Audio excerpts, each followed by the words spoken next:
ikusi, gaur egun zer suposatzen duen, ikusentzunezko merkatu guzti honek alde batetik, eta bestetik ere, dibertitzeko aukera izango dugu, jakina baietz, eta sakondu, gai guzti honen inguruan. Este festival que estrenamos hoy y que dura hasta el 2 de junio, hasta el sábado, con más de 20 actividades y eventos, pues pretende poner encima de la mesa muchas cuestiones. Se intentará dar respuestas, pero ante todo son preguntas como, por ejemplo, ¿qué repercusión está teniendo este cambio de paradigma en el consumo audiovisual? Si se trata de un arte o es un pseudoarte que bebe de otro tipo, ¿no?, de disciplinas, y si se trata de una verdadera transformación estructural, entre otros. Pues para dar respuesta a todas estas preguntas tenemos el gran placer de contar con Isabel Vázquez, que moderará la primera de las mesas redondas, el primer episodio, el primer capítulo de este festival, que se llama Y llegaron las series. Esta profesional y mujer todoterreno, de verdad, Isabel, es una cosa, es guionista, presentadora, profesora y crítica de series. Colabora en los programas Pulp Fiction, Likes y Taller en Movistar Plus y con varios medios escritos también. En 2015, recordaréis, publicó Me llamo Peggy Olson, el retrato de una auténtica heroína entre los Mad Men, y guionizó y presentó Escríbeme una serie de Movistar. También ha escrito y presentado ceremonias como, por ejemplo, son los premios Feroz, Emmy, los Globos de Oro, los Oscar, Fox, National Geographic, Disney Channel, Televisión Española eta Telezinkon aritu da gidoilari eta nazioarteko fikzioan analista ere izan zen 3 urtez, Fox International Channel zen. Canal Plusen, Tentaciones Magazine eta Bibe Poniente programa bereziak ere aurkeztu ditu. Gaur egun ere fikziozko zenbait proiektu saltxatan dabil. 2017ko urtarrilaz geroztik irakaslea ere bada, Carlos III Unibertsitatean, eta bere doktoradutza gaur egun telebistako fikzioari buruzkoa da. Antes de dar paso a la mesa redonda, me gustaría recordaros que a las 9 de la noche vamos a tener la posibilidad en Tabacalera de disfrutar de la proyección del largometraje La Cabina, la obra maestra dirigida por Antonio Mercero, el recientemente fallecido cineasta guipuzcoano. Además, contaremos con la presencia de su hijo, periodista y guionista Antonio Santos Mercero, y el escritor Jesús Angulo, imperdible. Comencemos ya con el primer capítulo, ¿verdad? Con todos ustedes, Isabel Vázquez. Zuek guztioki.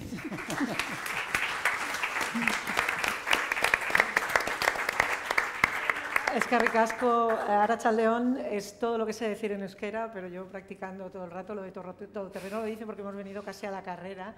De verdad, muchas gracias y gracias por invitarme a participar de Crossover en este año, aquí además en este Coldo Michelena maravilloso y con este plantel de invitados que es un privilegio para mí el poder charlar con ellos esta tarde a partir de esta idea de llegaron las series. Yo creo que las series siempre han estado ahí. Podemos entrar directamente, vamos a presentarlos uno a uno, pero me gustaría contaros una anécdota antes, si me lo permitís, que tiene que ver con el hecho de que la serie siempre ha estado ahí. Yo he visto series siempre, no sé vosotros si no las habéis visto siempre, pero yo he visto series siempre y me pasaba cuando estaba en la universidad que no lo podía decir, era un poco como, lo de la serie fue un poco como salir del armario. Esto es una anécdota que cuento muy a menudo, pero es como, Scorsese vale, Spielberg no tanto, estabas así un poco, pero de las series, lo de decir que veías la tele, era una transgresión, o así lo veía yo. Entonces yo salí del armario con urgencias. Ahora me gustaría que mis invitados, los invitados dijeran ellos quiénes son, de qué manera sacaron pecho ellos, pero antes os los voy a presentar porque me he puesto aquí a hablar y no os he dicho quiénes son, aunque los conocéis de sobra. Mar Coll es cineasta, es directora, es guionista y acaba de presentar Matar al padre, como todos sabéis, que es una de las del ramillete de ficciones de Movistar Plus, una serie de 4 episodios que se estrenó el viernes pasado, creo. Mar, ¿con qué sacaste tu pecho televisivamente hablando? Yo con Campeones, Oliver y Benji. Y luego manga, Bola de Drag, Rama, era el Club Super 3, había mucha oferta. Pero básicamente es verdad, y o sea, lo digo un poco en broma, pero es real. O sea, mis primeras series fueron las de animación, obviamente, y y habían muchos elementos que comparten con las series de ficción, digamos, de carne y hueso, real, ¿no? sí. De acción real. Ahora hablaremos además del tema de TV3, porque para mí una pata fundamental en la aportación, sobre todo de incorporación de series distintas, los que teníais autonómicas teníais también un privilegio importante, porque había algunas que fuisteis muy por delante. Bárbara Goenaga es actriz de cine, acaba de presentar Hacerse mayor y otros problemas, la película de Clara Martínez Lázaro, pero tiene una trayectoria interesantísima en televisión, súper extensa, pero también además muy diversa. Sí. Has tocado prácticamente todas las estos. ¿Con qué sacaste tu pecho? ¿Con qué, digamos, saliste del armario? Claro, a mí no me hizo falta porque yo hacía aquí una serie que el Gran Culebrón Goenkale, entonces yo lo hacía. Ya con eso ya había salido del armario. Nunca estuve dentro del armario. O sea que, claro, ahora me estoy dando cuenta ahora, ¿eh? Sí. Y entonces, partiendo de ahí, pues la verdad que nunca he tenido un rechazo. Yo sé las series que para mí son mejores, otras peores, ¿no? Como espectadora. Pero nunca he tenido nada en contra de ellas, porque me parece que todas son válidas y todas tienen su público, y he respetado. Y me alegro hoy en día de haberla respetado, porque muchos antes lo comentábamos un poco, que ya hablaremos, pero muchos de mis compañeros que en su día... podía haber sido yo una, pero no lo fui porque estaba en Goenkale. Muchos decían, series, yo no, yo es que televisión, yo no, yo teatro, cine y tal, pero tele yo no quiero, y ahora los veo a todos haciendo series, ¿no? Entonces, bueno, pues es lo que me llevo. Bárbara además participó, y no nos vamos de aquí sin hablar de una serie absolutamente pionera en la que ella participó. Lo dejo ahí en plan cliffhanger, hay que quedarse hasta el final de la conversación. No sé si sabes por dónde voy, luego te lo cuento. Sí, bueno, un poquito por ahí. Creo que sí. Kim Casas es crítico de cine, de tele, musical, y es profesor de la Pompeu Fabra, con lo cual está ahora mismo pensando, me está mirando y me está diciendo la pila de exámenes que tengo en mi casa por corregir. No, ya está. Y aquí estamos tranquilamente. Tenía el segundo trimestre, ya está liquidado. Qué suerte, tío. ¿Cuál fue tu serie con la que te revelaste? Yo es que por edad no tuve que salir del armario. Ajá. Con los cómics sí. Con los cómics en los años 80 pasaba eso. Si ibas en metro leyendo un cómic te miraban mal. Los cómics también estaban un poco... Pero con las series de televisión habían pocas, televisión española y la 2, y yo no salí del armario porque en clase las comentaba con mis amigos y tal. Lo único que las tenía que ver de maneras extrañas, invertidas, porque mis padres no me dejaban, entonces me ponía de pie en la cama y miraba a través del espejo. Con lo que, por ejemplo, una de mis series preferidas de aquella época, sí es muy surrealista, pero así coges, porque siempre me han gustado las series. Entonces, mi serie preferida era Misión Imposible, la original, no la de Tom Cruise. Sí. Entonces, claro, yo la veía al revés y en blanco y negro, cuando era en color y obviamente, pues, claro, yo veía todas las acciones se pasaban al revés. Y igual me enganché por eso, no sé, pero siempre he estado muy enganchado a las series, de siempre. Yo creo que te he leído a ti en algún momento que las veías además en una tele en blanco y negro, esas sí, que sí, tardaban sí, en calentarse, ¿no? O sea, que había que encender y entre qué tal se levanta tus padres. Mis padres se encendían, se calentaba sola y entonces cuando empezaba yo me levantaba. Hasta que una vez me engancharon y se acabó el rollo, pero bueno, a mí me cambiaron de cuarto, no recuerdo exactamente. En alguna de esas. Creo que se va a empezar a establecer esto de dime lo que ves y te diré cómo eres. ¿Qué estáis viendo ahora? Ay, Dios. No vale decir matar al padre. Esto no lo tengo matar al padre. No estoy viendo nada. Yo tampoco estoy viendo... A ver, ¿qué estoy viendo? He acabado The Mindhunter hace relativamente poco. Vi la tercera temporada de Love hace relativamente poco. Y ahora estoy de promoción, trabajando muchísimo. No tengo tiempo. Bárbara, ¿tú estás enganchada a algo? He visto Félix, perdón. ¿O qué es lo último? Mira, ¿ves? Y, haciendo patria. La suya es la que quiero ver, y de verdad. No, pero es verdad. Me han hablado muy bien. Y Mindhunter es la... Y luego hay una que sigo y sigo... Bueno, de Sinner también la vi. La de Jessica Biel, Jessica Biel se llama. Sí. Y The Crown, que es interminable, que no consigo terminarla, porque pero me gusta que no termine, porque me gusta mucho la serie. Me están viniendo ahora, ¿eh? Pero luego cuando repasemos vuelvo a la última que me dejó así. Kim, ¿cuál es el último capítulo que has visto? De Terror. De Terror, que es una serie de Movistar. ¿Te has visto el 10? He visto 9. Me falta el último. Sí, creo que soy. Hemos pasado de pues digamos, ese hecho denostado de tener que esconderte casi, o en este caso casi a hurtadillas, a ver las cosas, bien por prescripción paterna o porque los amigos te hacían el vacío, a de repente ir al otro extremo y las series copan prácticamente todo el espectro cultural en el que estamos. ¿Cómo pensáis que se ha desarrollado todo esto? Porque yo creo que digamos, podemos marcarlo a lo mejor en los últimos 15 años, una evolución. ¿Por qué ha sucedido esto? ¿O qué os parece a vosotros? ¿Cómo lo habéis vivido? Más que por qué, ¿cómo lo habéis vivido vosotros en primera persona? Yo creo que hay un momento que no tuvo una continuidad enseguida, pero que marca, que es Twin Peaks. O sea, yo creo que la televisión, hablamos más de la ficción estadounidense, sin Twin Peaks yo creo que aún no estaría donde está. Es decir, hay muchos creadores, showrunners, como se dice ahora, etcétera, que beben de ahí. Lo que pasa es que no hubo una continuación inmediata. Doctor en Alaska, alguna serie así como mucho más. Pero eso marca un cambio y marca una actitud distinta del telespectador. O sea, hay un telespectador como más abierto a partir de ese momento. Y luego pasan fenómenos puntuales. Antes hablábamos que igual las series más adictivas no son las mejores, pero sí que han marcado una cierta tendencia. Es decir, el fenómeno Lost está ahí. Es decir, ligado a las redes sociales, etcétera, etcétera.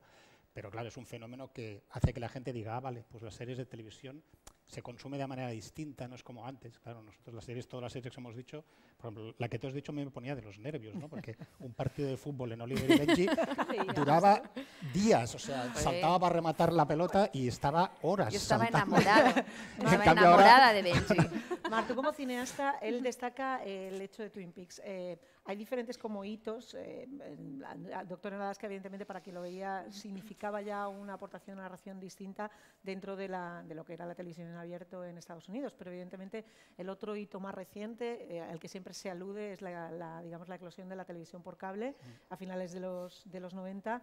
En tu caso, que haces digamos, una serie, en este caso, de autor, de cable, con una pretensión de ese tipo, ¿dónde sitúas tú como espectadora, digamos, ese hito? ¿Más en eso o en esa evolución del abierto de la que él hablaba? Evidentemente la aportación de David Lynch con Twin Peaks es también una autoría contundente a pesar de que sea abierto, ¿no? Sí, bueno, para mí tiene sobre todo más que ver con lo que tú comentas, ¿no? Para mí la aparición de las plataformas de televisión a la carta cambian la forma no solamente cambian la forma de consumir el cine y las series, en el sentido de que tú puedes gestionar tu tiempo como quieras y no te pierdes los capítulos, ¿no? Porque los puedes poner pausa cuando quieres ir al baño. Bueno, hay toda una serie de cosas que suceden que no podían ser antes con la televisión en abierto.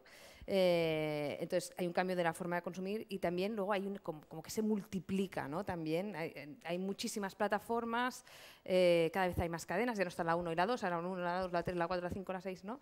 Y todas estas plataformas, lo cual hace que hay una necesidad de contenidos brutal.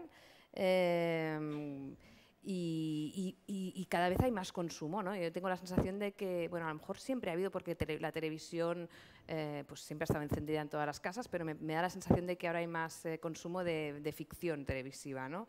Con lo cual, entre que hay más consumo y hay más oferta, se multiplican el número de series que hay, ¿no? Y entonces y también hay más tipos de públicos, ¿no? Eso hace que a lo mejor las series se tengan que diferenciar, ¿no? Porque si son, ojalá, porque como sean todas iguales, qué desastre, ¿no?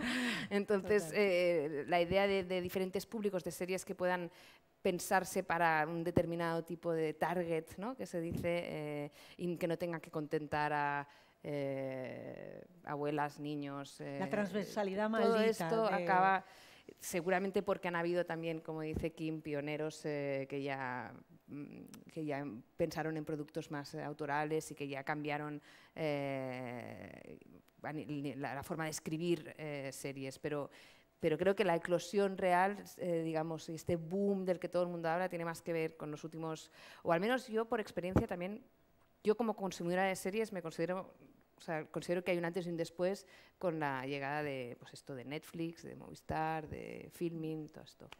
En un primer paso del que hablábamos, que era la primera incorporación del cable a la propia narrativa, es decir, abrir un poco las puertas de lo que se podía contar o no, y particularmente en Estados Unidos.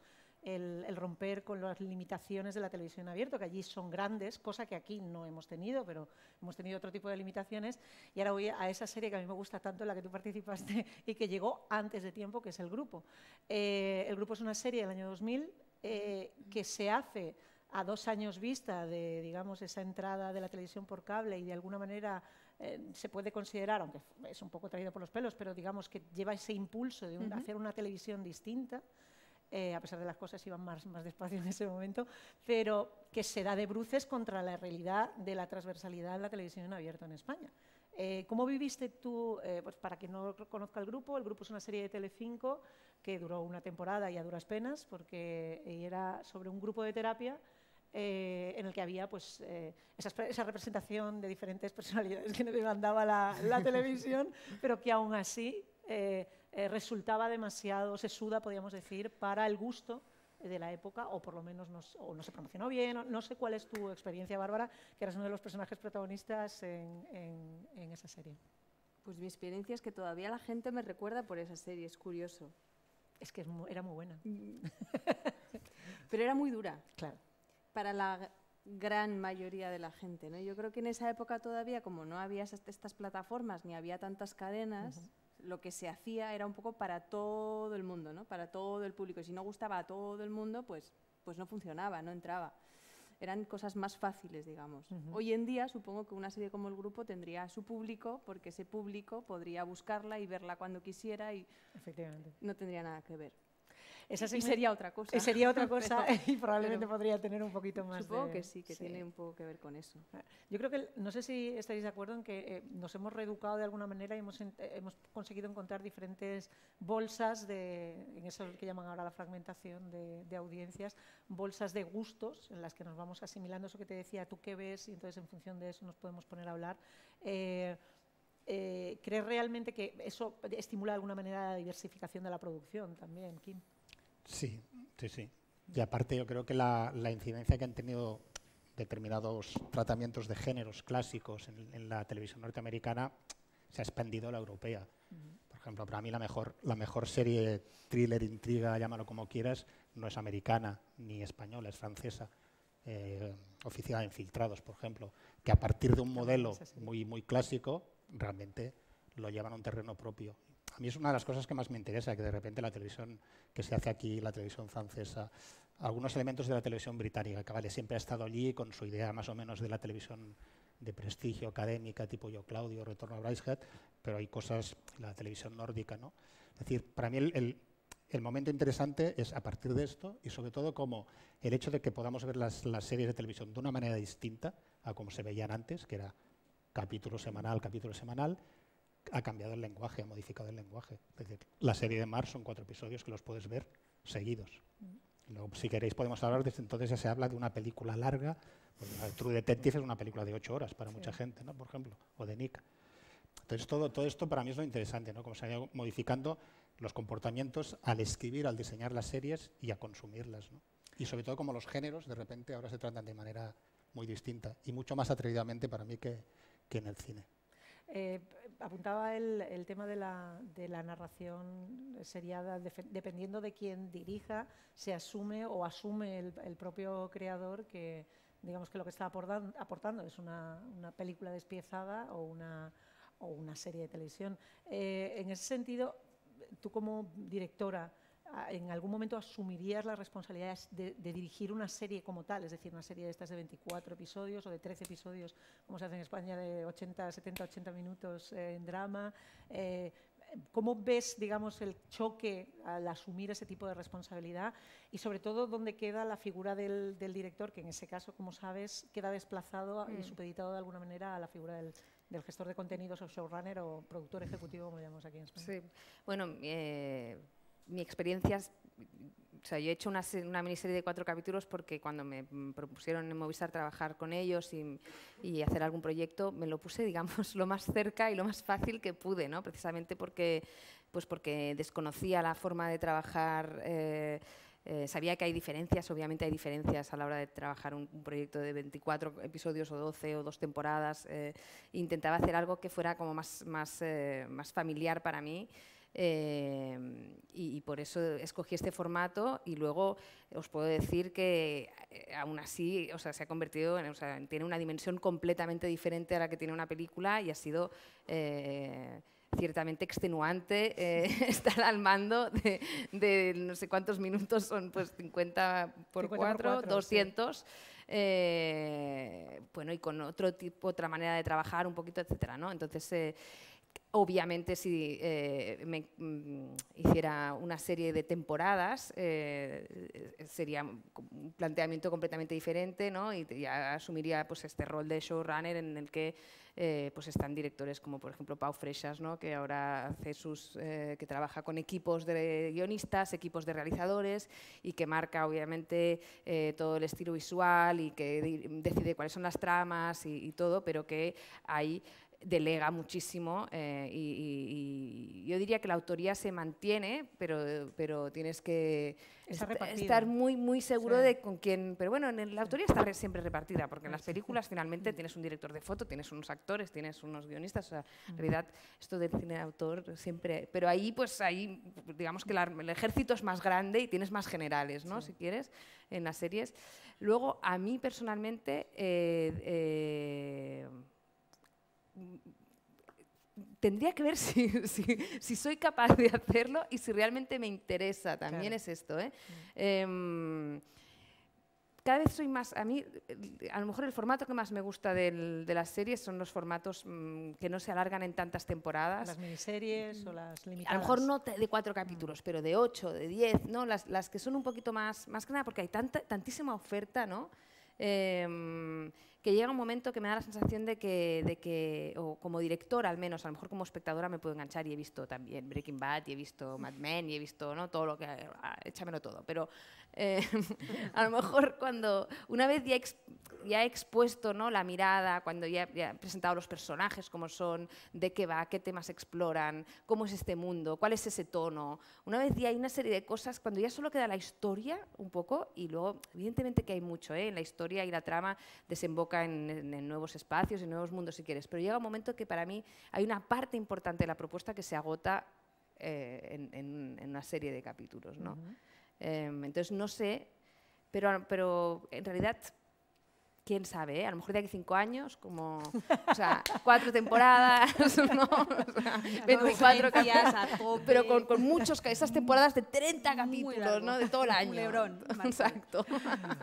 Hablabas tú de esos compañeros que luego te encontrabas, Gamar, que tú has también has participado, uno de los bastiones de la ficción patria, y uno de los géneros que más palos se lleva habitualmente, que son las diarias, que para mí es una de las columnas vertebrales de la televisión, y una escuela a todos los niveles fantástica. ¿Nos falta todavía educación en ese sentido para asumir que los géneros no son ni mejores ni peores, simplemente son géneros, y que el curro, hay veces que podemos encontrar más talento en una diaria que en, qué sé, la última película que se haya estrenado en el último festival de... Yo desde luego lo que creo es que después de haber trabajado en Amares para siempre, por ejemplo, que talento no es que haya, es que sobra en el equipo. Yo digo, este equipo con tiempo y dinero, vamos, puede hacer lo que quiera. O sea, si tú eres capaz de hacer una diaria de una manera digna, porque creo que es hacerla de una manera digna, una serie que lleva tantos años, ya puedes hacer cualquier cosa, ¿no? Sí, o sea, no sé. Pues es que estaba pensando en lo que hablábamos antes de, bueno, el apunte este que habías hecho antes con el tema de Bola de Dragón y digamos sí, no, espérate, es que el tema, o sea, yo tengo como os decía antes, tengo una envidia ahí bastante importante con la gente que teníais autonómicas por el tema de las series. O sea, llegó un momento en el que pues, te contaban que habían visto La Viuda Negra, o que habían visto Leano Rojo, ese tipo de series que no llegaban de otra manera. No sé si vosotros, a la hora de juntaros con el resto del territorio, veíais que teníais ahí, digamos, ibais por delante de alguna manera, o erais prescriptores lo que podíais disfrutar de esa, digamos, de esa avanzadilla de contenido. Hombre, en cuanto a anime, era brutal. Eso sí que era una cosa que sí que fue muy por delante en Cataluña y no sé si en el País Vasco también, pero en cuanto al anime, sí, y luego pues claro, estoy pensando con quién me juntaba yo fuera del territorio con 12 años, ¿no? A propósito de esto, a propósito ¿Qué veíais? No sé. de la prescripción y de los comentarios, en el tema de la crítica, la proliferación de títulos también ha dado lugar a la proliferación de críticos y la diversificación de la crítica. Tú como crítico, digamos que llevas años trabajando de esto. Sabía que me tocaría. Vale. A duras penas. Estoy intentando escoger las palabras y tirar de eufemismo a cascoporro para que esto no sea demasiado doloroso. Pero ahora todo el mundo lleva un crítico dentro. O sea, siempre así, todo el mundo, en este país todo el mundo tiene sentido del humor, sabe de fútbol y sabe ahora de series. Y de series. Desde luego. En general. De todo. Y de cine. Y de cine también. Pero ahora sobre todo de series. ¿Cómo vives desde, desde el punto de vista de una persona que se ha dedicado profesionalmente durante un montón de años, pues eso, el que aparezca como champiñones, no solamente en la autorización que se escribe todo el mundo, tu cuñado, para darte la plana y decirte, yo sí sé cuál es la buena y tú no, sino el encontrarte con que la prescripción, digamos, de alguna manera alguien puede decir democratiza, alguien puede decir se vulgariza, no sé, podamos elegir entre uno y otro. Eso sí que es un fenómeno completamente nuevo. Me carga el micro, perdón. Y en plan, ¿la ayudo? Crítica de cine ha habido siempre, crítica de televisión no había antes. Cuando se ponía Bola de Drag, como muchos, podía salir un artículo en un periódico hablando o Benji o Mazinger Z o Heidi, que me vienen todos de golpe. Yo soy un poco mayor que tú, pero también las veía. Y luego las tuve que volver a ver con mi hijo, que me hacía leer todas las transformaciones de los Bola de Drag de las narices, pero bueno.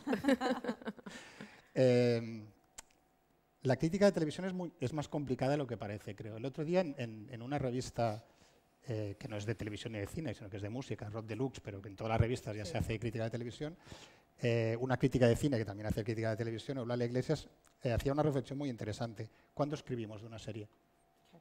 ¿En qué momento, claro? ¿En qué momento? De ver 7 episodios al final. Cuando lo hemos visto toda, ya no es novedad para mucha gente. Aparte que hay el gran tema terrible del spoiler. ¿Qué haces con una serie? Yo estoy viendo una serie ahora, no de terror otra, en la que desaparece un personaje capital en un momento no final de la serie. Y es importante. Es un poco como el séptimo, la de Shyamalan, el sexto sentido. ¿Cómo hablas, cómo escribes de esa película sin desvelar el final? Porque toda la crítica tiene que estar en función de la estructura narrativa y es distinto. Vale. Pues es complicado para mí hablar de series de televisión. Del pasado es fácil. Voy a hablar de lo que suponía Ironside o Bonanza o El Virginiano o Twin Peaks. Pero en las series ahora es mucho más complicado. Pero es verdad que hay una especie de crítica más seria universitaria, es decir, han proliferado. Errata Natural tiene libros sobre todas las series de televisión de moda, desde Mad Men, Juego de Tronos, Breaking Bad, las que sean. Y hay reflexiones interesantes, pero como con la crítica de cine o la crítica de música o la de teatro o de cualquier otra cosa. Hay otras reflexiones que son más batiburrillo de cosas. ¿Podemos intervenir? Por supuesto, no. O sea, pues no, respecto a lo que dice, cómo escribe, para mí hay una cosa que me llama la atención, que es que ahora hay festivales de series también. Y es lo mismo, porque a mí me ha tocado ir a alguno, porque son muy nuevos, tienen 2, 3, 4 ediciones. Y ¿cómo proyectas una serie en un festival y qué hace el jurado? ¿No? Porque entonces resulta que la serie en un festival se proyectan según la duración, ¿no? Pues 2, 3 capítulos, 1, según si son muy largos, pues 1, si son muy cortos, pues 3. Y qué experiencia, yo pensaba, qué rollo para la ciudad, el público como experiencias frustradas cada día, ¿no? Un trocito de... hay como se enciende la luz y hay como una sensación de desorientación, de perplejidad general en la sala, aparte de que el formato, la pantalla, todo oscuro, ¿no? Como que tampoco es el formato un poco de proyección que está pensada la serie. Y luego cuando te enteras que el jurado evalúa el primer capítulo, ¿no? Que también es muy extraño, ¿no? Porque bueno, pues hay series que empezarán muy bien y luego no se sostienen o no aguantan el desarrollo y esto me parecía como, bueno, tiene que haber, yo creo que esto se va a encontrar la manera, ¿no? Los festivales de series van a encontrar, porque los que yo he ido son exactamente igual, la copia, la traslación del festival de cine, y me imagino que habrá un momento en donde encontrarán la forma de ser un festival de series. Pero en los festivales de cine ya está ocurriendo. Es decir, aquí en San Sebastián el año pasado se pusieron 2 series. Estaban fuera de concurso, ¿vale? Pero en Zabaltegui había una serie, Vergüenza, entera, ¿no? que estaba a competición.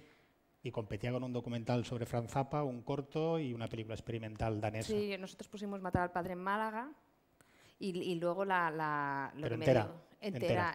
Bueno, primero 2 capítulos y luego yo insistí para que en algún momento alguien pudiera ver los otros 2, pero que son 4. Bueno, hay que hacer un muy buen primer capítulo, ¿no? Claro, la clave es muy buen y luego ya. Bueno. Lo cual es irónico porque nos retrotrae a la tele convencional. O sea, quiere decir, el piloto o la idea de piloto, que antiguamente ni siquiera era el primer episodio, porque lo que testaban eran un tercero o un cuarto episodio que luego se tenía que poner y el pelo de los protagonistas no coincidía con el que había en el primero. ¿Os acordaréis de eso? Se hacía para la televisión abierta, para enganchar a la televisión abierta. Uno de las ventajas de la televisión de pago, en teoría, es que puedes esperar.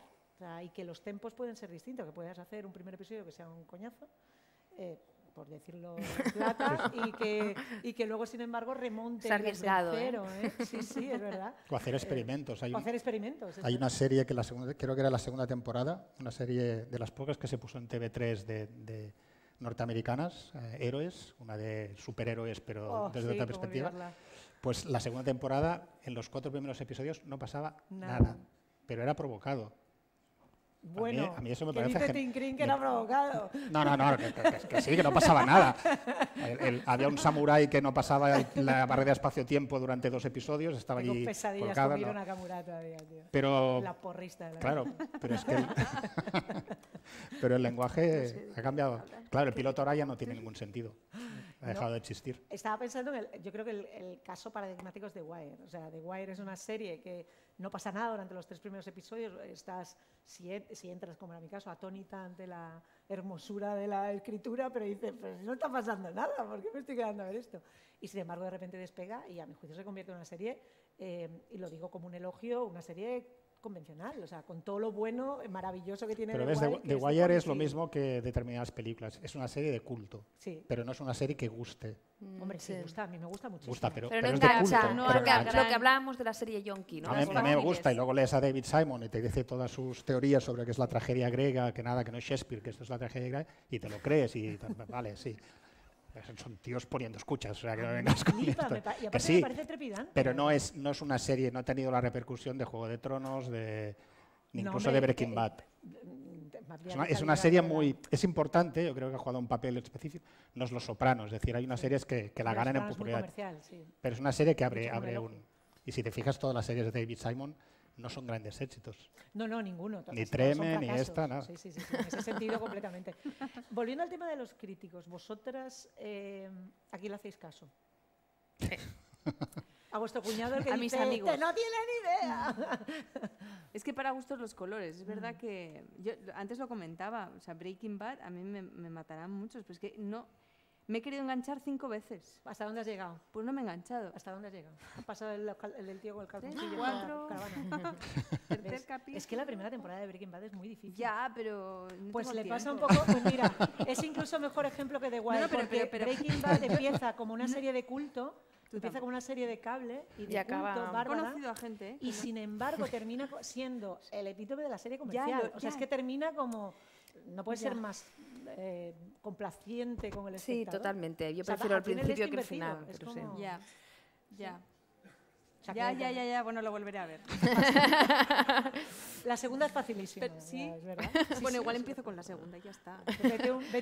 Te ves el previously, te lees la sinopsis ya está. Hombre, te vas a perder una pedazo de temporada. La primera es muy buena. ¿A quién no hacéis caso? O sea, es que leéis crítica, no leéis crítica, escucháis a vuestros amigos o gente con la que tenéis afinidad. Yo leo sus críticas. Sí, venga, veo su serie y leo sus críticas. Y luego amigos. Amigos, le haces caso a amigos.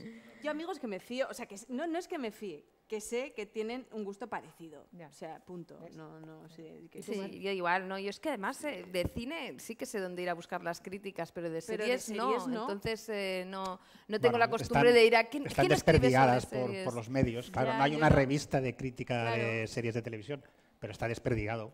En los periódicos se encuentra. Claro, pero en es las que revistas. yo estoy Sí. viendo ahora este mundillo porque como acabo Claro, de ahora estrenar estás una muy serie, metida. estoy como, a ver, qué se escribe por aquí, ¿no? Y wow, o sea, un poco lo que hay de todo realmente, o sea, hay blogs que se leen a no sé quién, pero bueno, pues esto, ¿no?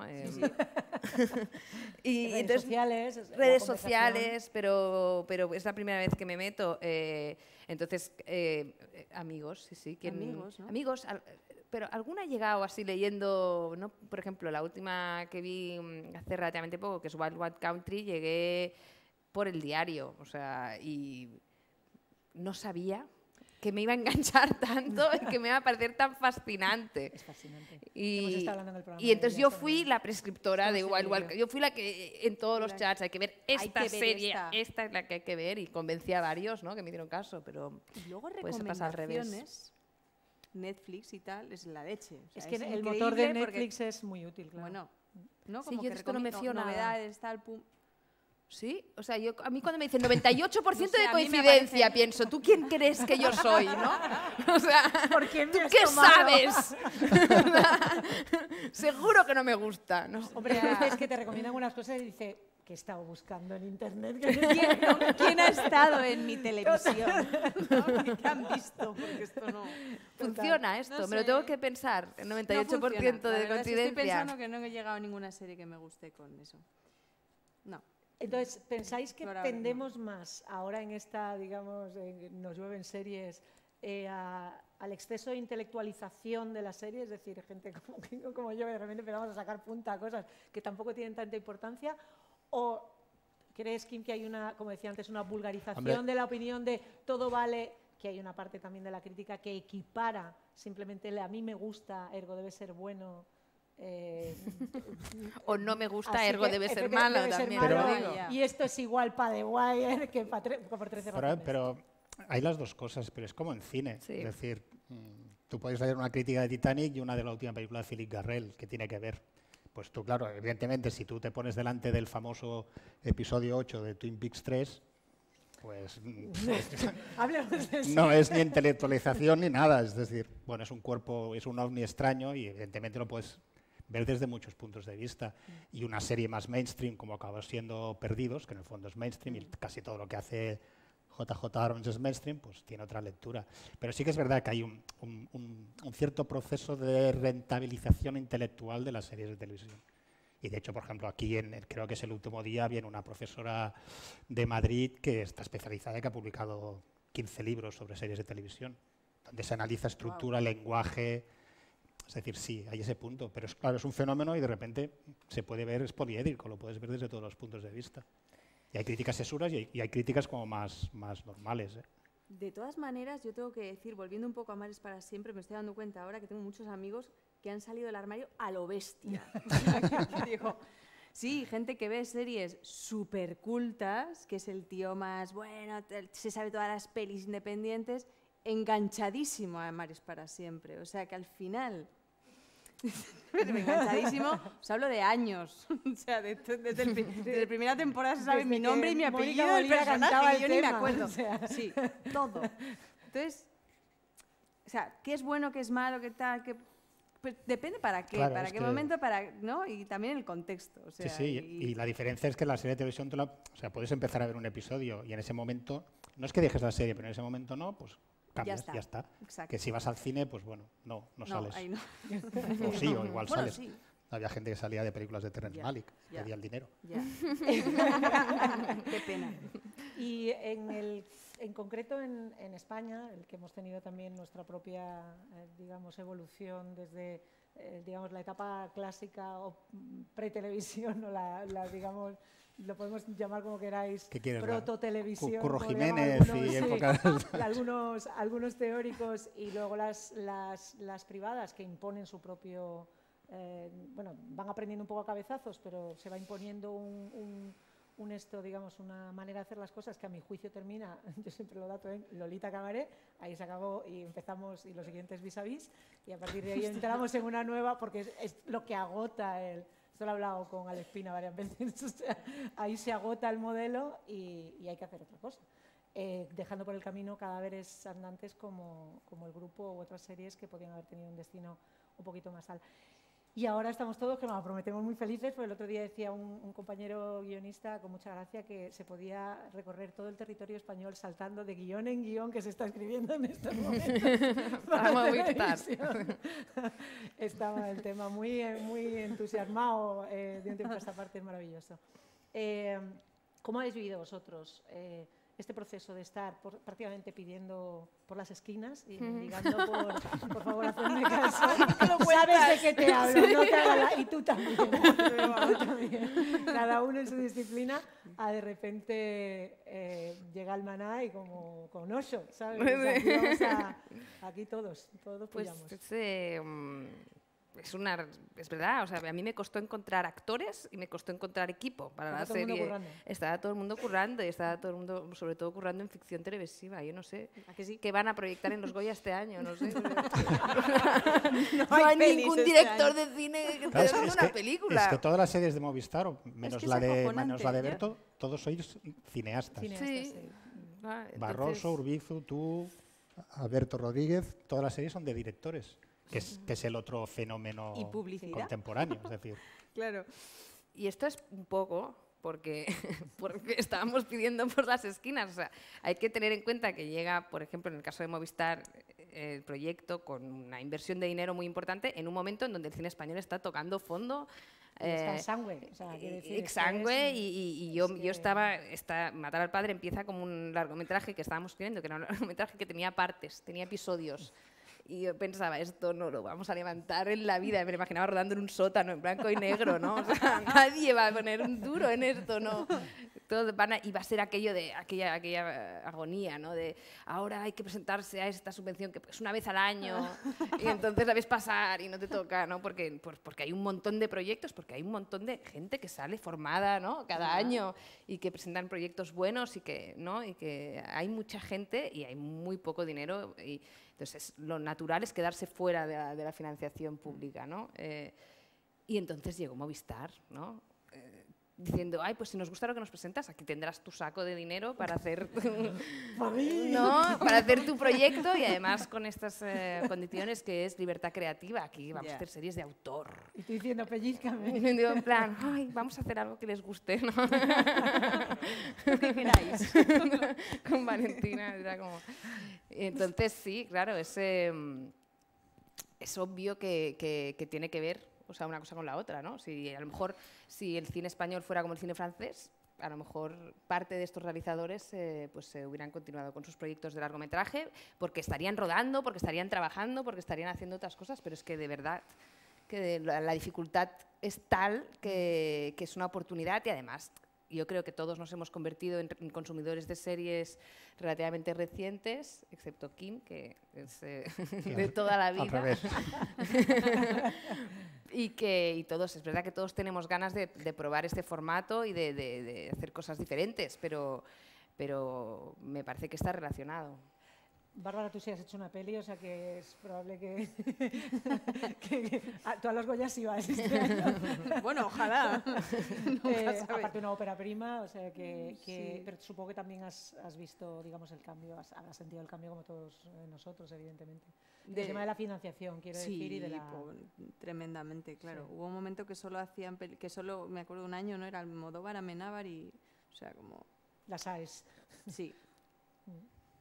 Luego ha habido, el año pasado, por ejemplo, ha habido mucha película que, o sea, no sé, ha sido como el taquillazo, ¿no? El español, de repente. Sí, hubo bastantes cosas. Ha habido buen...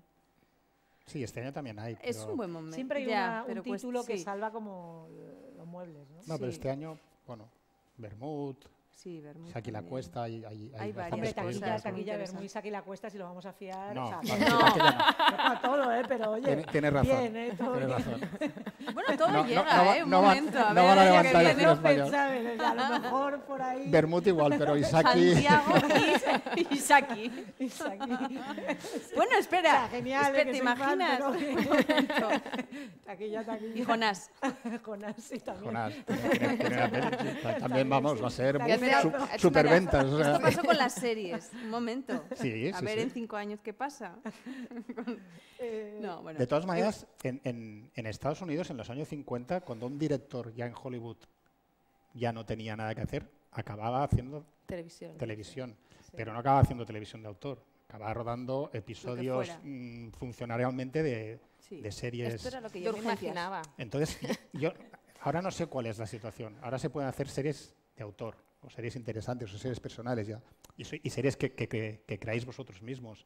Pero es que se quiere decir, no aparte sé. de las series de autor, que está guay que existan, pero también, o sea, se pueden hacer series diversas que engloben lo que hablábamos antes, que tengan la autoría a lo mejor más dispersa o que sean más similares a la televisión tradicional, a la televisión en abierto. Este año en España tenemos Fariña, que también tiene, digamos, esa autoría compartida.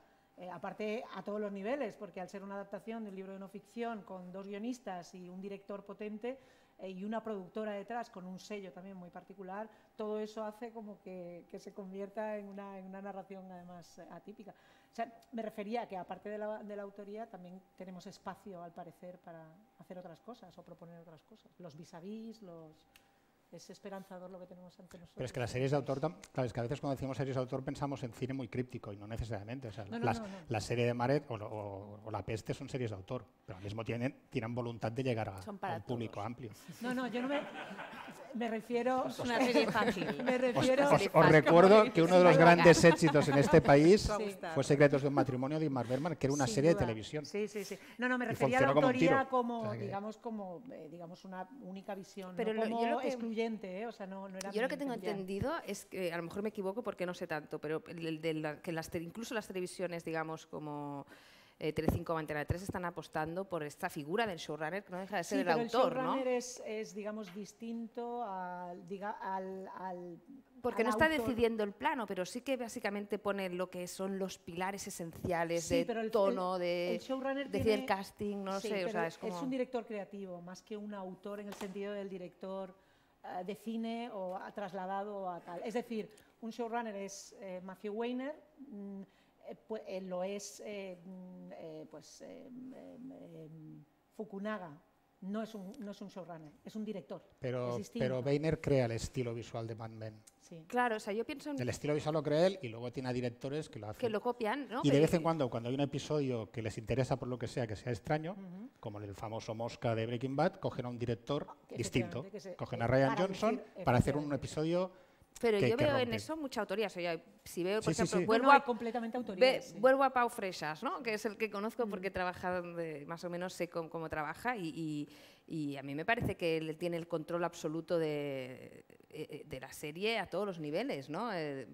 O sea, aparte de que en el momento en donde decides el casting, las localizaciones, el estilo visual, las referencias, tú decides cuál es el equipo técnico, quién monta, quién escribe, estás en todas las reuniones de guión. Pero esto Lo que en quiere- Europa una sí, en, pasada, eso en no es Estados lo Unidos, normal excepto Soderbergh, no funciona No es así. Soderbergh dirige todos los episodios, crea el firma concepto. Pero y Pau tal. luego no está en el set, ¿eh? Luego tiene realizadores, Pero- pero para mí esto es un autor igualmente, Pero es, lo, ¿no? pero es lo que hizo Lynch con Twin Peaks.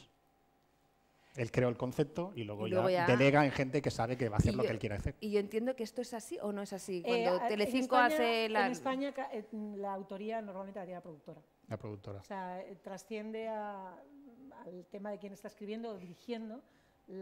Quien firma es o el posicionamiento de cadena, en el caso, por ejemplo, de A3 Media es muy claro, pero sobre todo son las productoras las que firman los productos, es las que se... Por las ejemplo, que están en el montaje el Ministerio del también. Tiempo, no hay una persona detrás del Ministerio del Tiempo que me leí Sí, la pero el otra caso entrevista. del Ministerio del Tiempo también es particular y Ministerio- tampoco hay un conjunto de gente. Afortunadamente, Coldo un tiempo a esta Serra parte, está, es cierto que se habla más de quién está escribiendo las series, lo cual estamos todos muy contentos de que así sea, pero es verdad que es relativamente reciente y que todavía no existe digamos, una línea que vaya por ahí. Ojalá que sea el futuro. Estamos aquí ya como vamos a poner unos cafés, unos gin tonics. Ahora yo hago las preguntas, ella contesta. Total. No, quien va a hacer las preguntas son ellos, porque creo que hay no sé si hay un micro de sala, porque seguro que están deseando. Pues Es que ya nos ponemos arriba. Digo, no va a haber. Yo ya me he perdido, con vosotras. ¿Quién quiere hacer estabais una ahí. pregunta? A ver. Chicos, venga. Es que ya lo hemos dicho todo. ¿Lo hemos dicho todo ya? Ve. Sabía que quedaban cosas por preguntar. Yo me animo mucho. No sé si funciona. Proyecta. Yo llevo sin micro un rato. Y bueno, veo los micros mal colocados. Dos preguntas. Una, el futuro de las series.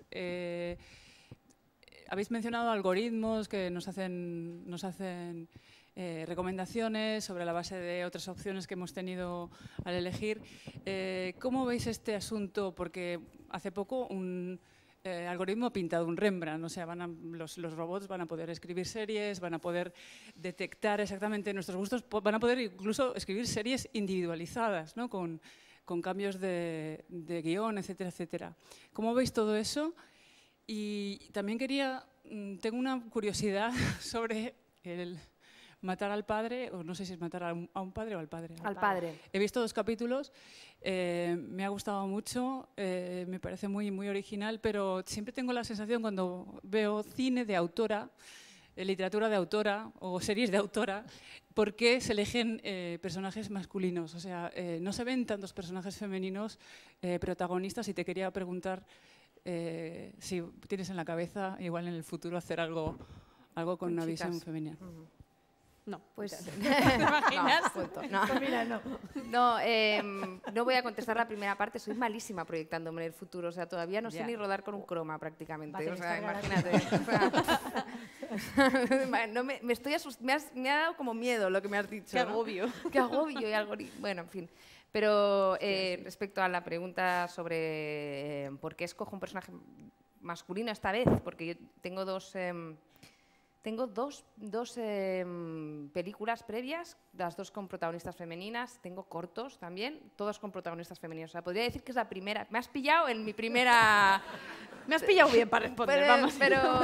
Y obviamente para mí lo más natural de entrada es ponerme en la piel o crear ese personaje, siempre un personaje femenino. Pero en esta ocasión decidimos que lo que queríamos era tratar la paternidad y queríamos hacer el hiperpadre y no tanto la hipermadre, que ya está como muy sobao, ¿no? Es más la madre protectora, la madre supermadre, ¿no? Y ahora no, queríamos hacer el padre. Y el hijo. Bueno, pues fíjate que sin quererlo nos dimos cuenta, ya fuera de escritura, o sea, ya montando la serie, yo cuando acabé de montar el primer capítulo, me acuerdo que dije, ostras, esto es una serie que habla sobre la masculinidad y no me había dado cuenta. Porque hay una construcción de cómo son los referentes masculinos y el padre siempre dice cuando seas un hombre y un hombre tiene que ser fuerte, ¿no? Y el hijo resulta que le sale frágil, ¿no? Y sensible y llora y de repente no tiene ganas de follar y esto, wow, ¿no? Y de repente es una serie de cosas y hablan de la virginidad, ¿no? Y siempre respecto al hombre, ¿no? Y yo lo que creo es que es positivo, igual que los hombres han hablado de mujeres, creo que es positivo que las mujeres también seamos capaces de hablar sobre lo que es masculino, ¿no?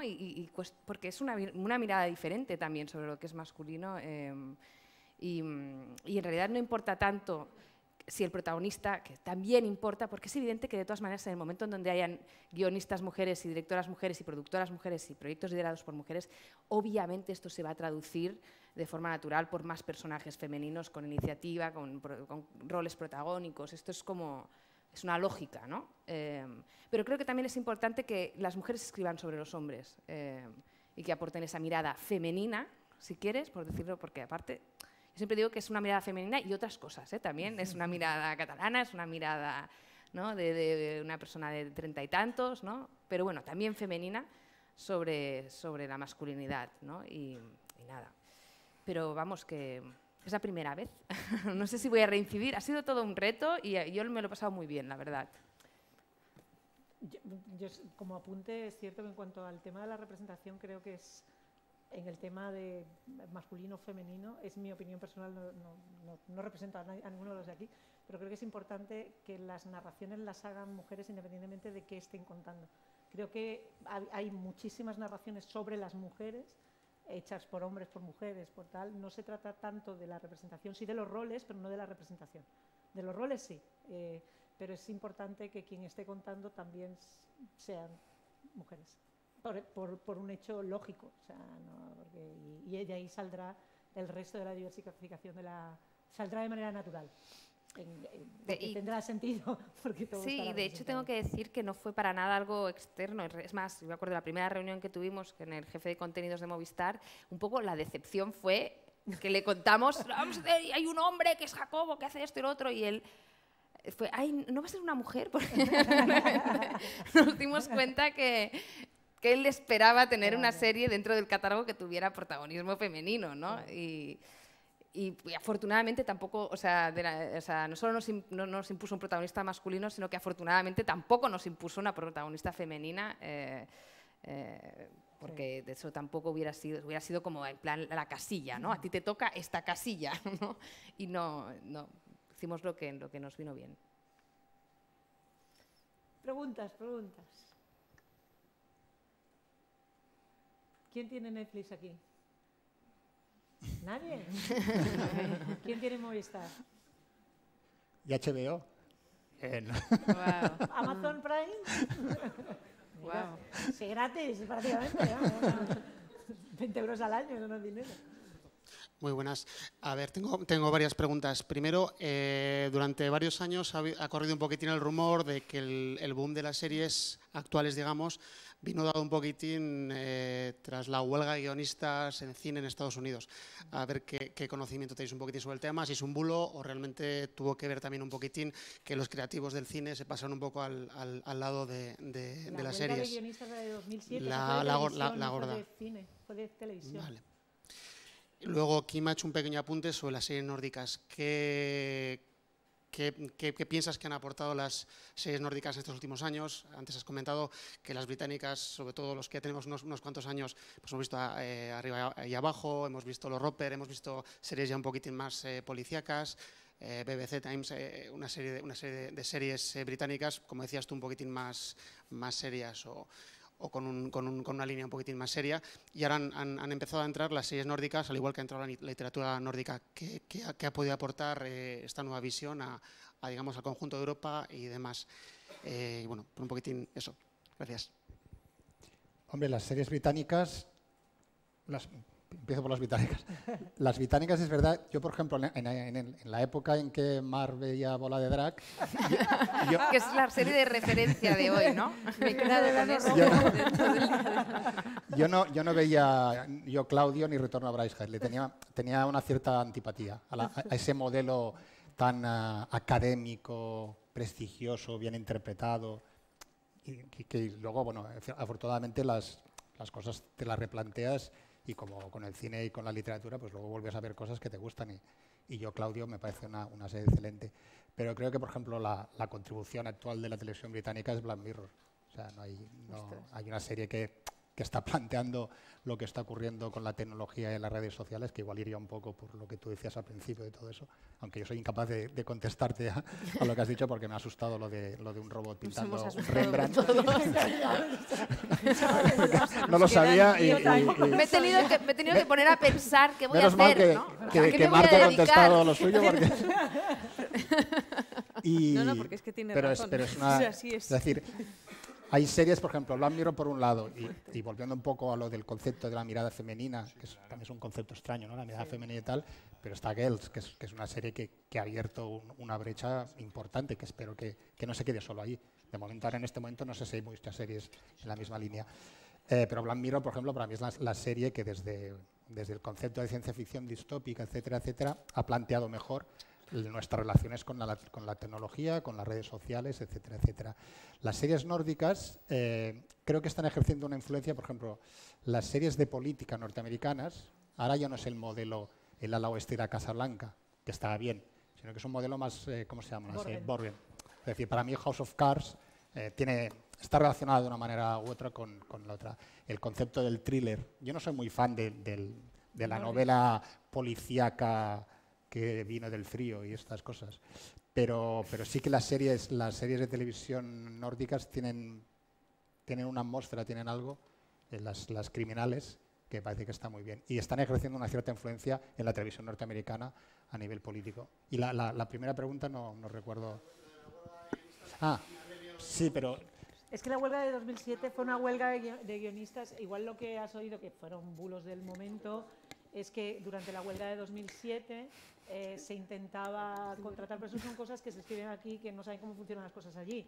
Allí si el sindicato de guionistas dice que no se escribe, no escribe, ni los de cine, ni los de tele, ni nadie, porque no pueden. O sea, quiero decir que si hay una huelga convocada y una huelga y allí no se andan con tonterías con este tema. Pero creo que aparte, pero es importante a otro nivel. Creo, si no recuerdo mal, fue en el 2007, que es una temporada de tu serie preferida, Héroes, y otra... Sí, se quedó a la mitad, afortunadamente. No, que hicieron 2 temporadas, o una temporada. La otra, no sé si era Mad Men, en vez de los 24 episodios prescriptivos, que ya fue completa, la redujeron a 12 o 13 por culpa de la huelga. Y eso ya se ha normalizado así. Es decir, ya no hay series de 24 o 35 episodios. Lo que sí sucedió fue que intentaron contratar a guionistas canadienses, por ejemplo, y británicos. Eso sí sucedió durante esa época, se estaban perdiendo dinero a chorros. Eso sí se intentó, pero bueno, el Writers Guild consiguió contener las naves y consiguió llevar a buen puerto una negociación que fue muy difícil y que tenía que ver precisamente con todo lo que hemos estado hablando, que son los derechos derivados del consumo distinto al consumo convencional lineal en televisión. Canadá y Estados Unidos siempre haciendo buenas relaciones. Ellos siempre para adelante. Una cosa que quería decir a propósito de lo del Nordic Noir o del modelo de centro europeo es que ellos, por ejemplo, los daneses sí que desde hace bastantes años ya han establecido, sobre todo la televisión pública danesa, ojo, que aquí tenemos un solo ejemplo y allí lo han establecido como habitual de R, el poner al guionista en este caso como figura central para desarrollar la autoría de la serie, es decir, darle espacio libre al autor de la serie para que pueda desarrollar la serie que quiere hacer. Entre otras cosas, Borgen o Fabrydelsen y este tipo de series que luego han marcado la pauta son las más famosas, pero vamos, hay una pila de ellas que han venido allí. Entonces sí que tienen ese modelo en la televisión pública danesa de un tiempo a esta parte de propiciar la autoría en televisión. Pero ya empezó Lars von Trier, ¿eh? Ya empezó siempre, ¿cómo se llama aquello? Hotel Kingdom. Hotel Kingdom, o no sé. Kingdom. Sí, no. Joder, vaya chifladura también. ¿Cómo están las cositas, las cabecitas? Más preguntas. ¿No? ¿Tenemos tiempo todavía o es que...? Venga, Enrique. Hola, buenas tardes a todos. Yo quería un poco hablar sobre... Vivimos un momento que creo que es de hibridación a todos los niveles, desde modelos de consumo, digamos que en España están conviviendo series de 70 minutos tradicionales con las series de las plataformas. Creo que Vis a Vis es un ejemplo, por ejemplo, de lo que ha sucedido con el cambio de modelo. Tenemos otra hibridación que se produce en el terreno creativo, con directores de cine que están haciendo series, con un trasvase de autores que sucede tanto en España como con Woody Allen o como con Martin Scorsese, también ha pasado. Y me interesaría saber cuál es vuestra opinión sobre este cambio y sobre esa discusión entre cine y series, que a mí me parece un poco absurda, porque parece como que hay una supremacía de un medio sobre otro, o depende de con quién hables, claro. Pero me interesa más esa contaminación que se está produciendo y que, bueno, he podido ver en festivales, por ejemplo, proyectar una serie como La Peste en pantalla grande, digamos, que juega en un nivel que se puede asimilar al de las películas, o pensar, por ejemplo, en películas como la última de Duncan Johnson, que es una película que digamos que sería una proyección media norteamericana de unos 50 millones de dólares, que ya se hacen para plataformas y que no se van a ver en salas. ¿Creéis que la manera o el modelo de producción y luego de consumo va a afectar a la manera en que los realizadores tienen de afrontar esos proyectos, que van a ir a televisión? Es que es algo que me perturba así. Me gustaría pensar que la convivencia va a existir. Hubo un tipo muy listo que se llamaba Alfred Hitchcock, que fue el primero que entendió que la televisión no era un enemigo, Y es el primer cineasta en la historia que creó una serie de televisión propia, la famosa Alfred Hitchcock Presenta, y que rodó Psicosis como si fuera una película de televisión, con un operador de televisión, con un plato televisivo, etcétera, etcétera. Hitchcock lo entendió bien, hizo la serie de televisión, que duró bastantes años, y siguió haciendo películas. Scorsese produce Boardwalk Empire, pero sigue haciendo cine para Netflix. Ya veremos dónde se verá la película. Bueno, Spielberg viene de la tele y sigue produciendo tele durante toda su carrera. No, todos, sí. A todos los niveles y aparte desde televisión convencional, o bueno, convencional, aunque sea de género como Cuentos Asombrosos, hasta últimamente... No, Spielberg. No, pero he dicho Scorsese. Sí, quería decir Scorsese con Boardwalk Empire. No, yo quería decir Spielberg. O sea, Spielberg no solamente es un realizador. Quiero decir, contestando a tu pregunta, yo creo que sí. O sea, yo creo que sí, que está condicionado, evidentemente, no puede ser de otra manera. O sea, si Alberto Rodríguez va a hacer La Peste y tiene la choja como para hacerlo, evidentemente va a hacer lo más grandilocuente posible, porque además se puede y porque tenemos unas pantallas que también no son la pantalla no son la tele de tubo en la que veía yo Anillos de Oro a escondidas. O sea, es que ahora mismo... ¿Tú también? O sea, ¿Escondida? Sí, joder. Uy, no lo había dicho. Qué infancia. Sí, No me da tiempo a ver nada, terrible. aquello entre que se calentaba no me da tiempo a ver nada. Lo que quiero decir es que si tenemos pantallas de 55 pulgadas, evidentemente habrá que hacer productos para 55 pulgadas. Luego está el tema de las películas y de pues, los aniquilación y este tipo de cosas que son, realmente merece la pena invertir para una película que no tiene ningún tipo de trascendencia y que además creativamente es un blufazo como la copa de un pino. Merece la pena liar a toda esta gente, traerte a Natalie Portman, ponerla de cabeza de cartel para hacer eso. ¿Qué es aniquilación? Es una de Netflix. Ya no sé ni dónde tengo el micro. Es una peli de Netflix. Una peli de Netflix que ha sido un bluff, un desastre. Bueno, yo vi una peli de Netflix horrorosa hace 2 o 3 días, a las 3 de la mañana no podía dormir. Ibiza. No Pero la he visto, sí, pero ahí me hizo pensar, La han dado. Ahí estuve pensando. Uy, perdón. Sí. Ahí estuve pensando, creo que me oís, ¿no? Ahí estuve pensando que realmente que si eso era hacer cine para Netflix, ostras, había un abismo entre lo que yo creo que habrá el momento, el antes y el después será cuando se vaya a estrenar la película de Scorsese. Es decir, una película que ha costado $100 millones, con Robert De Niro, no sé si al final sale o no sale Pacino, Joe Pesci, bueno, la película de mafiosos de Scorsese. Si esa película solamente se ve en Netflix, las reglas del juego han cambiado. Si se exhibe en pantalla, después de todo el follón que ha habido en Cannes, que no queremos poner películas, etcétera, etcétera, entonces las reglas del juego serán distintas. Pero para mí ese va a ser el momento... Para mí lo que define la calidad, si quieres, de un producto es básicamente el dinero, o sea, evidentemente el talento que hay detrás, pero los medios son importantísimos y a día de hoy yo creo que todavía hay menos medios en televisión que en cine, en general. No creo, ¿eh? Menos en televisión que en cine. Yo por la experiencia que tengo personal y lo que sé más o menos de los presupuestos que se han ido moviendo en series en España. Claro, es que hablas de España. Es que es muy diferente. Claro, porque te dicen, vas a hacer una serie en Netflix. Ojo, pero ¿dónde? Yo veo Handmaid's Tales, por ejemplo. Veo de Handmaid's Tales y... No, estoy diciendo muy mal. ¿Cuál, perdona? El cuento de la criada.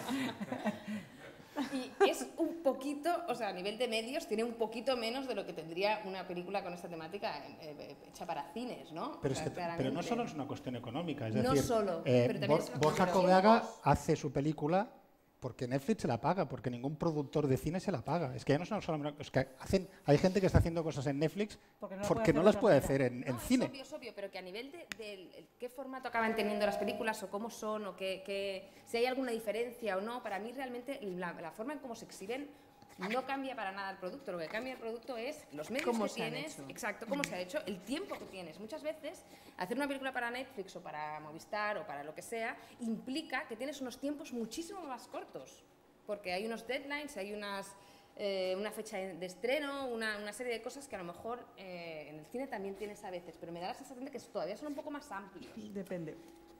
Claro, todo esto está cambiando, pero digamos que la sensación todavía es que en la televisión hay un poquito menos de medios y un poquito menos de tiempo, al menos aquí. Lo que llega aquí, ¿eh?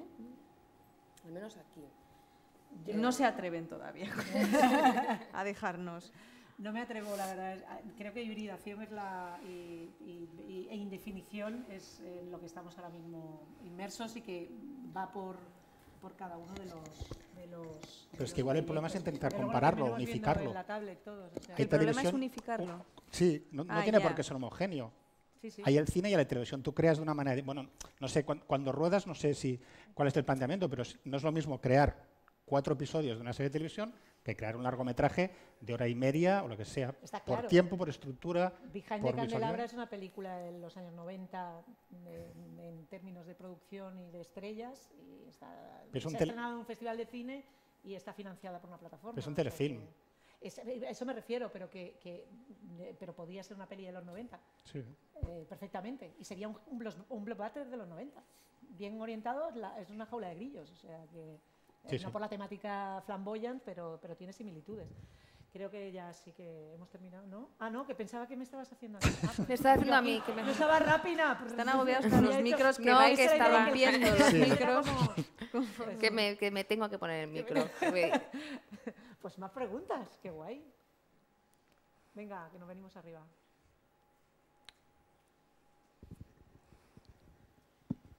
Vale, bueno. ¿Se me oye o...? Sí, Ah, vale. sí. Buenas tardes. A mí, bueno, no sé si es una pregunta, es una observación, es algo que me está llamando un poco la atención en todo este rato que llevamos, porque estamos hablando de cine, bueno, que tenemos claro que es cine, y de televisión. Sin embargo, yo cuando veo Netflix, cuando veo HBO, o sea, en la plataforma, yo no me siento como si estuviese viendo televisión. Para mí televisión era, pues eso, tienes unos horarios fijos para ver la serie, que es como cuando veíamos la serie antes, pues un capítulo cada semana o diario. Y sin embargo ahora no sé por qué seguimos con televisión, no sé si os parece lo mismo, si cuando veis Netflix pensáis que estáis viendo tele o igual ya es una tercera cosa que es que tendríamos que empezar a llamarle quizás de otra manera.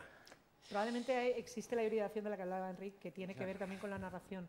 En el caso de según qué series, dependiendo de la que sea, evidentemente se asemejan según quien la controle, más a una película fragmentada o más a una serie de televisión, pero hay muchísimas series de televisión. La mayoría de lo que ves en Netflix, en HBO, son series de televisión. Narrativamente son series de televisión. O sea, conceptualmente son más seriadas, menos seriadas, tienen, digamos, los arcos más o menos pronunciados, pero son narraciones que van en capítulos, van encapsuladas en capítulos. No son una película larga que alguien ha troceado. Yo personalmente, si quieres hablo de mi experiencia, yo sí que ha habido un ajuste, digamos, obviamente, del formato de cine, largometraje al que estaba acostumbrada, al formato de serie. No solamente en lo más obvio, que es en la escritura y en cómo se desarrollan las tramas, y esto es muy obvio, sino también en cosas de lenguaje, que a lo mejor no tiene por qué ser así, porque luego hay series que son... Que realmente que no tienen ningún... Vamos, que el creador ha hecho lo que hubiera hecho en una pantalla de cine grande. Pero en mi caso, por ejemplo, sí que he tenido en cuenta, o sea, me he situado yo como espectadora de serie y como espectadora de cine, ¿no? ¿Cuál es el reto, cuál es el nivel de concentración que tengo en una sala de cine? ¿Qué espero ver? ¿Qué es lo que me apetece? Y en cambio, ¿qué es lo que me apetece ver en casa? ¿Cuál es mi nivel de concentración? Y a lo mejor pensando en algo, por ejemplo, más ligero, con un lenguaje más eficaz, en una puesta en escena, ¿no? Pues a lo mejor no pensando tanto en que sea interesante, también porque sabía que no iba a ir a un circuito de festivales, no sé, o sea, son una serie de cosas que te condicionan de alguna manera, que hacen que el lenguaje se ajuste, pero como digo, no es obligatorio. Y, por ejemplo, música, ¿no? Buscando cómo está montada, hay muchísimo más ritmo. No me he permitido, digamos, yo en mi caso no me he permitido pues, tanto ser más contemplativo, ¿no? En tema de ritmo varía, el tratamiento del sonido, o sea, no veas cómo han estado Movistar detrás, de que se escuche, ¿no? Y que se escuchen los diálogos y cuidado y cómo tienen que sonar, y esto es completamente diferente a cómo tienen que sonar en una sala de cine. O sea, sí que hay algunos Pero cosas ajustes más de técnicas. lenguaje. Bueno, pero claro, afectan en el momento en donde está montado de una manera diferente, y de hecho me acuerdo que vimos el primer capítulo en Málaga y la montadora estaba así y dice, y va toda castaña esto. ¿Por qué? Porque cuando ves en una pantalla pequeña, pues tienes más tiempo de leer la imagen, pero cuando estás en una sala de cine tienes menos tiempo y aparte no estás acostumbrado que en ese tipo de proyección en donde tienes toda la... Bueno, esté montado así con tanta música, quizás, no sé, había una serie de cosas que tienen que ver con el formato que nosotros aplicamos y que a lo mejor, como digo, no es por regla, pero yo creo que sí que hay una tendencia, si quieres, ¿no? y esto, a buscar también a nivel de lenguaje, ser mucho más eficaz a nivel narrativo, no tanto, en fin. Pero a mí me da la sensación que es más técnico, o sea, es más, lo vivís más los directores, los guionistas y los montadores, que realmente los que vemos series o los que hacemos, incluso los que actuamos. O sea, yo he hecho series como Vientos de Agua de Campanella, que pocas películas he hecho con tanto tiempo. Y esa sensación y esa luz y la foto eran realmente películas. O sea, yo hice 13 películas, ¿sabes? Claro, a lo mejor el director es el que tiene ahí que... Y luego he hecho películas que vamos, Amares para siempre tenía más tiempo para hacer secuencias que en algunas películas que no las voy a decir, pero supongo que más o menos los que sabéis un poco de esto podéis saber cuáles son, ¿no? Que no ha habido tiempo. O sea, yo ahí sí que creo pero que no, es más... no hablaba de medios, ¿eh? Claro, o sea, pero nosotros que lo hemos creo que hecho es igual más... que una peli, pero a nivel de cómo no hemos planteado... Claro, el lenguaje, pero es distinto. de lenguaje... El lenguaje es distinto, pero creo que es más los que están, o sea, el equipo técnico, digamos, y luego los que vemos, o sea, los que al ver una serie, ¿no? En tu casa, una buena serie, dices, esto es una película. O sea, se refiere un poco a eso. Pero yo ¿no? te O sea, digo que si lo monto como monté 3 días con la familia... O sea, no, claro. No la ve imposible. nadie. O sea, no, por eso claro, te lo digo. no. O sea, no... Eso es lo que pasó en Vientos de Agua. Entonces, me estoy dando cuenta, era muy bonito, muy bien, mucho tiempo es lo para que una te actor digo, maravilloso. no, Pero es verdad es llamativo que el ritmo... porque Campanella luego se ha convertido en uno de los más demandados directores de la televisión más convencional estadounidense, lo cual es... No, él lo como- sabía hacer perfectamente, es pero aquí alucinante no porque es uno cuadró de en los- de Telecinco los- en ese momento, pero él que sabe lo que es el ritmo. digamos, esa carrera Sí, sí. suya se ha desarrollado sobre todo después con ¿Cuál era con esta House, serie que sobre todo, House. Bueno, que House ha dirigido y- no sé cuántos episodios, pero que... La O sea, otra- quiero decir que es televisión en abierto y autoconclusiva. O sea, no hay nada que sea más televisión en abierto que eso. Es justo lo contrario, ¿no? Curioso. Igual no te referías a eso. No, a ver, Pero hemos yo hablado- iba más a esa sensación de esa libertad. A ver, Hombre, la libertad sí. Yo no sé si te refieres, quizá, no lo sé, igual me estoy limitando en mi interpretación, quizá a los productos más seriados, que al tener la posibilidad de no tener que esperar semana a semana, te dan la sensación de que digamos, tu ansiedad se ve satisfecha de manera inmediata porque tienes el capítulo. Sí, O sea, quiero decir, no es como cuando yo veía Urgencias Eres y yo, no sabías cuándo la iban a poner Pero eso y está- tenías que pero eso estar mola. persiguiéndola por televisión y decías, son las 12 de la noche, no sé si va a haber capítulo tiene y te un ponían punto uno que repetido. mola. Claro. Sí, sí, Y a ver, eso es una lo que voy es a faena eso. ahora. Tú Esa- te Pero a mí me acuerdas gusta también. tirarme un fin de semana esa y verme oferta, una esa- temporada entera de una serie. Ah, A mí me Yo lo encanta, he hecho. claro, y es lo Lo que que está pasa es hablando. que pero es que las series ya están muchas planteadas de esta manera. El continuará, se terminó. Pero ya se terminó antes de las plataformas. Bueno. Se terminó con el DVD. Claro. Te compras una temporada completa y te la ves tan ricamente un fin de semana. Sí, la como pero una no segunda serie. había temporada- tanta libertad, porque La segunda temporada es una putada. Esperar a la segunda temporada, esperar a Sí. la tercera. Yo estoy esperando varias series. Ya, Así. pero las han hecho. ¿Las van a hacer las segundas o no? Ojalá. Espero que sí. No me fastidies. si te das cuenta, lo que estaba diciendo Kim, también Pero sí. hay de nuevo la hibridación de un lado y de otro, porque tampoco termina de ser una película. Porque tú en una película no te dejaban quedarte de infinito en el cine viendo Guerra de la Galaxia, Retorno del Jedi y el Imperio Contraataca, todo del tirón. ¿Esa más sí o lo he dicho al revés? Lo he dicho desordenado. No, lo has dicho bien. Lo he dicho bien. Siempre meto la pata. Meto la pata. Entonces, o sea, quiero decir, a no ser que te compraran los VHS, DVDs. pero nadie se compraba todos los VHS porque eran muy Era caros. carísimo. Eran VHS. 3.000 pesetas una película, carísimo, Era como en el carísimo. cumpleaños o en Navidades Sí, se vamos, caía la- una vamos, la temporada. comunión, vamos. Pero los chavales lo siguen haciendo. Mi hijo ¿Qué? se compraba todo Harry Potter y nos castigaba todo un Esa fin de semana generación ya. viendo todas las de Harry Mi Potter. Mar pertenece a eso ya. O sea, No. es como... Hoy he leído, por Desde cierto, luego. buenas noticias, que por fin en España empieza a revertirse, a mí me parece que es una buena noticia, el consumo ilegal de contenido. Bueno, es que el que O sea, vea que consumo hay que ilegal es más librarse- difícil ahora ver consumo. No, me preguntaban ahora en Sí. una entrevista, es que yo creo que es más difícil ahora buscar, emule, bajar de la serie el capítulo que verlo Esta por 3 mañana- euros en... Esta mañana en el es que trabajo me antes porque decía- no había otra, Ya, pero y ahora era más ya- fácil. Esta mañana decía uno, dice, he encontrado una web, digo, ¿en serio? De Por verdad, 7 euros no al seas mes. ¿En serio? Estás buscando, estás llenándote de virus el esto y de publicidad el mail. ¿En serio? Por 7 euros, son 2 cañas, tío, en Madrid. Son 2 cañas. No, pero dicen, es que es muy caro. Ir al cine es muy caro, dices, cabrón. Y sin pincho, ¿Cuánto te sin cuesta? pincho. Claro. O sea, a mí eso me llega al alma. Es muy caro, 6 muy caro, euros. Digo, 7 una euros, copa. tío. Una copa es.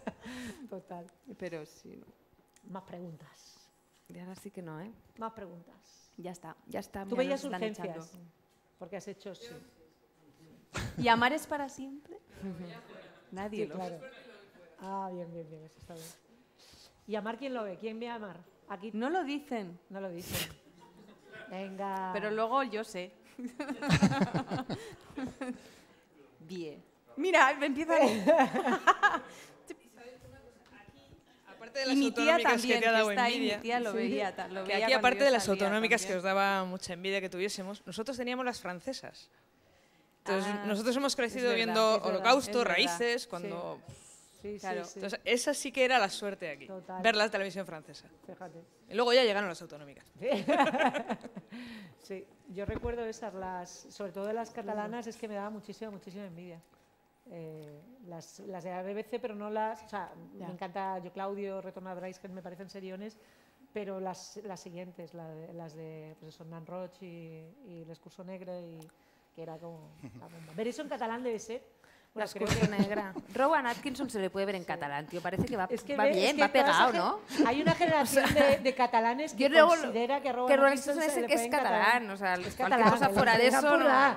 Claro, es que Es empurdanés. total. En Mr. Bean no habla y en la otra habla en catalán. Pues ya Claro, está. os digo una cosa, que que lo vamos, cuente a la suya.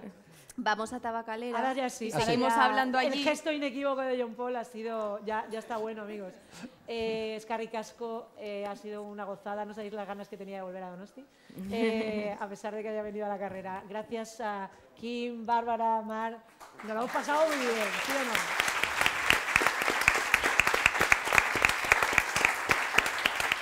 Y el crossover, ya sabéis, continúa hasta el sábado, ponencias, pinchos, no quiero decir pinchos otra vez, pero ponencias, series, proyecciones, de todo. A disfrutar y paseos por la Concha, espero. Chao, agur, chao. Tenía que caer, soy lo más torpe, tía. No, de verdad.